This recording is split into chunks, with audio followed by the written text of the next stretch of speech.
Wi-Fi is literally just internet air. You're breathing through memes right now. That's not a joke. You're inhaling Doge particles. But seriously, how does Wi-Fi actually work? How do you watch cat videos on the toilet with zero wires involved? So, your router is just a microwave with social skills. But instead of cooking burritos, it screams information into the void using radio waves. Yes, those same waves used by old car radios. But Wi-Fi waves are on a different frequency, like 2.4 gigahertz or 5 gigahertz, which is basically the router yelling in a super high voice. 4,256 times, higher than the highest soprano note, like chipmunk speed podcasting. But here's where it gets dumb. These waves can go through walls. Imagine if yelling, "send nudes," through concrete actually worked. Wi-Fi does that. But only to your devices. Why? Because of antennas. Every device you own, phone, laptop, smart fridge that judges your midnight cheese crimes, has a tiny antenna. Now we need to talk about what happens when you search for your favorite cat meme on your laptop.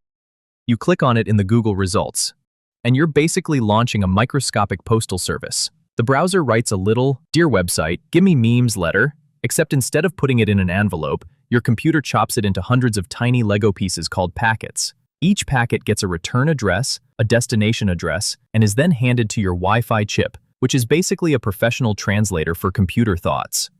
It takes the packets, converts them into ones and zeros, and then modulates them onto radio waves at 2.4 or 5 gigahertz. Your laptop's antenna blasts those waves into the air like a confetti cannon of internet. They pass through furniture, walls, and occasionally your neighbor's cat, until your router catches them. The router demodulates the signal, reassembles the packets, checks for missing ones, and, if needed, politely asks your laptop to send that meme again, bro. From there, your router hands the packets over to your ISP through a boring but super fast cable. Those packets travel across the internet's giant maze of cables and servers until they hit the website's server. It answers back with the HTML code and pictures you requested. Your router catches the returning packet parade, sends them back to your laptop over Wi-Fi, and your browser snaps all those digital Lego bricks together into the actual page. That's when, and only then, you see your cat meme in glorious full HD. Now you might ask, but what if my neighbor is also using Wi-Fi? Are our memes crashing into each other? Excellent question. The answer is channel surfing. Literally, Wi-Fi has channels like TV. If you're on channel 1 and your neighbor's on channel 6, you're good. If you're both on channel 1, well, enjoy buffering, pal.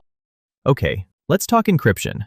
Your Wi-Fi signal isn't just raw internet spaghetti flying through the air. It's encrypted. That means every packet is wrapped in digital armor. So if someone tries to spy on your connection, they just see a bunch of gibberish unless they have the password.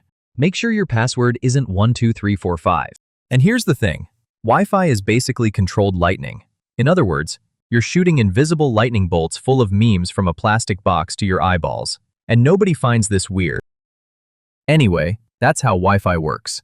It's chaotic, invisible, and somehow functional, which makes zero sense but also kinda checks out. Fun fact, Wi-Fi doesn't stand for wireless fidelity. That was made up. It literally means nothing. Some marketing guy was like, "What if we call it Wi-Fi?" And everyone just nodded.